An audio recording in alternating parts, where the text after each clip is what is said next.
Gostaria de cumprimentar todos. Nós estamos saindo da Semana Santa, que é a semana de pico de consumo de pescados no Brasil, e com muitas discussões a respeito do consumo, de como estimular o consumo. Eu quero fazer um debate aqui a respeito da necessidade de ações permanentes de estímulo ao consumo. Ou seja, diante de um mercado que é gigante, como nós podemos ocupar uma posição mais relevante e como fazer isso? Que ferramenta, que estrutura nós podemos construir para garantir ações permanentes de estímulo ao consumo de pescados no Brasil? Eu, inclusive, fiz aqui algumas planilhas para ser mais didático, né? E as pessoas poderem acompanhar melhor este debate, porque eu, inclusive, vou fazer uma proposição para análise das pessoas, né, do setor, para a gente poder avançar nesse debate, ou seja, profissionalizar esse trabalho que é tão importante e tão relevante para o setor. Ou seja, a pauta é por ações permanentes de estímulo ao consumo de pescado e como garantir isso? Como assegurar? Que ferramenta nós podemos construir com essa finalidade? Então, primeiro, eu quero destacar o papel estratégico do mercado interno. Veja, existem apenas 7 países com mais de 200 milhões de habitantes, e o Brasil é um top 6, tá certo? Ou seja, nós temos a China e a Índia, que são 2 pontos fora da curva, com em torno de 1,5 bilhão de habitantes.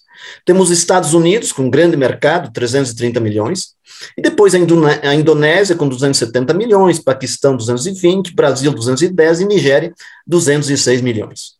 E temos apenas 14 países com mais de 100 milhões de habitantes.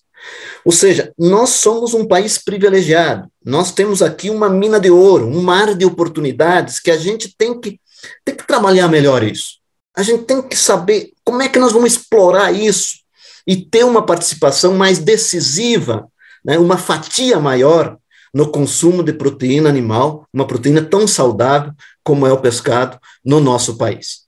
Aqui eu trouxe um gráfico que mostra o consumo de carnes, né? Nós temos hoje um consumo de 100 quilos, incluindo frango, bovino, suíno e pescado. Nós tivemos em 2013 aqui 105 quilos habitante ano, ou seja, perdemos aí, caiu 5 quilos habitante ano, e nós deveremos, evidentemente, na retomada da economia, ampliar novamente isso para 105, para além disso, porque a população cresce para 108, 110 quilos habitante ano. Então, nós temos hoje, né, nestes 100 quilos de consumo, 46 é frango, aí vem crescendo, bovinos 27, e teve uma queda vertiginosa nos últimos 10 anos, suínos, que vem crescendo, hoje são 17 quilos habitante ano, e pescado, 10 quilos habitante ano, ou seja, 10% do consumo de carnes do Brasil é pescado. Nós não podemos ocupar uma posição maior. Um aumento de 1% na participação é 1 quilo a mais. 2% é 2 quilos a mais. 2 quilos a mais. E como é que nós vamos nos preparar para, na retomada da economia, na ampliação de emprego, renda, etc., que o consumo vai crescer, nós ocupar uma fatia, ter uma fatia maior deste mercado? Esta é a grande questão. Então, nós precisamos profissionalizar isso. Veja, o impacto do aumento de consumo. Números rápidos. Um aumento de 1 quilo habitante ano, em torno de 5 refeições, 200 gramas cada refeição, né, 150, 200 gramas, nós vamos, né, ter a necessidade de mais 210 mil toneladas de pescado.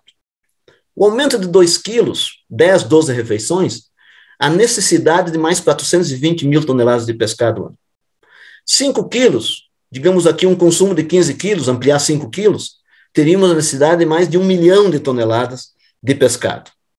Então, se nós aumentarmos 2 quilos habitante ano, chegar no recomendado pela Organização Mundial da Saúde, nós precisamos aumentar em 50% a produção aquícola brasileira. Eu falo da aquicultura porque a pesca está estabilizada já fazem 15, 20 anos. Então, a aquicultura que deve dar conta dessa demanda, ou mesmo, né, produtos importados. Né? Então, nós temos aqui um mercado interno que é gigante, e a gente precisa tratar ele como estratégico. E por isso a minha preocupação, a nossa preocupação, né, com ações permanentes que tenham um papel mais decisivo no estímulo do consumo e no aumento do consumo de pescados no Brasil. Porque vejam, quais as causas do baixo consumo? Fundamentalmente, as pessoas acham caro, as pessoas não sabem escolher, as pessoas não sabem preparar, o produto não é adequado aos padrões, às exigências, tamanho de embalagem, essas coisas, muitas vezes qualidade, e poucos pontos de venda, ou seja, onde é que eu vou encontrar o pescado. E são temas que o setor, né, e as empresas vêm incidindo, né, a gente tem ganho pontos nisso tudo, mas veja que muito disso é informação, orientação, educação, né, desenvolver pesquisas para entender melhor o que o consumidor quer, o que ele procura, né? O fortalecimento de marcas também dá mais confiança, mais credibilidade, mais confiança para comprar, a orientação de como preparar, vídeos, essas coisas todas. Né? As empresas, né, e mais empresas estão vindo para o setor que tem mais capilaridade nacional e fazem chegar o produto em mais pontos de venda. Então, nós estamos avançando, mas nós podemos avançar e crescer de uma forma, uma velocidade maior, se a gente trabalhar de forma mais profissional. O que fazer? Essa é a grande questão. Né? Nós temos que desenvolver um conjunto de ações, de pesquisas, ações contínuas de estímulo ao consumo, ações no sistema educacional, nas escolas, criar leis que propicione, né, inclusive o setor público entrar de uma forma mais decisiva no estímulo. Porque, vejo, as campanhas como a Semana do Pescado, que eu inclusive participo da coordenação, e Coma Mais Peixe, são duas campanhas muito importantes, mas são insuficientes. O trabalho de marketing das empresas é muito importante, mas é insuficiente. Então, vejam, nós estamos fazendo esse debate na coordenação da Semana do Pescado, da qual eu faço parte, né, desde o ano passado. É uma preocupação muito grande.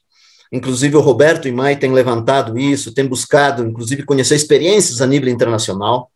E tem uma das experiências que nos chamou a atenção, que é o Instituto, né, o Instituto Nacional de Pescas dos Estados Unidos, que é um instituto criado com esta finalidade, né, entender o consumidor, pensar estratégias, fazer campanhas de estímulo ao consumo do pescado, incidir sobre a regulamentação e as ações públicas nesta área. Então, esse é um debate interessante e é uma ferramenta que o setor, nós deveríamos discutir. Vejam, o Instituto seria constituído por empresas e entidades que seriam associadas, né?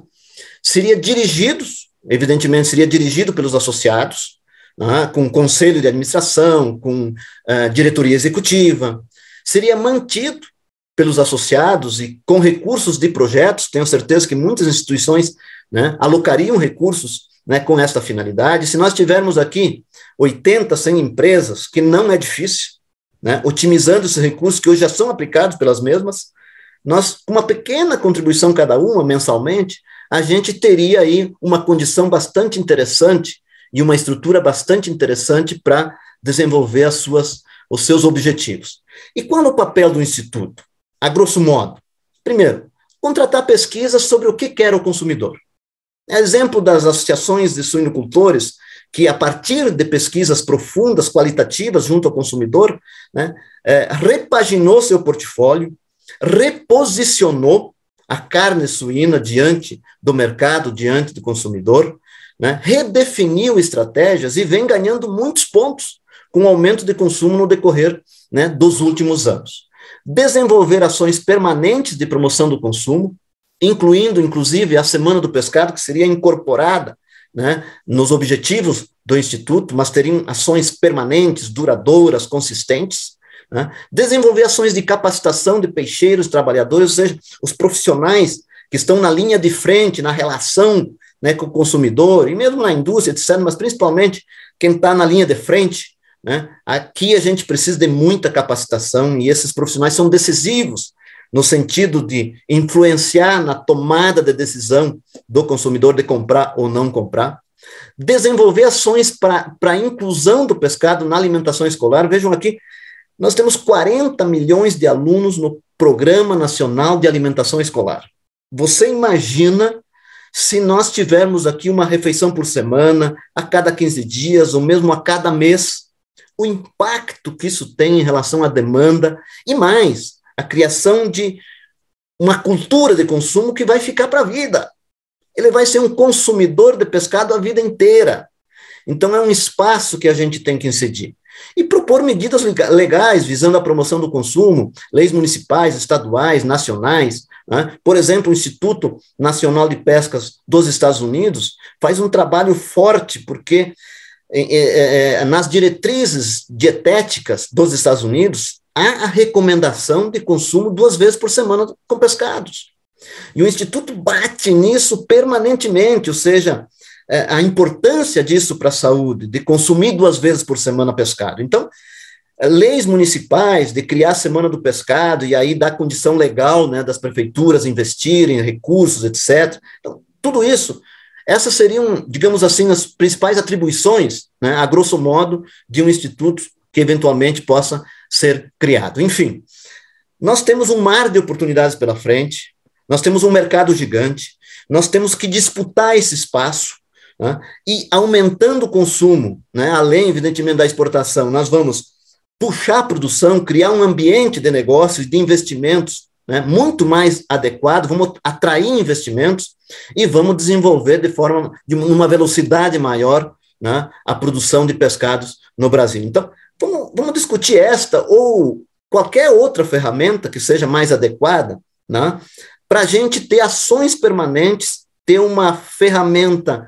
com estrutura que possa incidir de forma mais decisiva e profissional no estímulo do consumo de pescado no Brasil. Um grande abraço e até a próxima.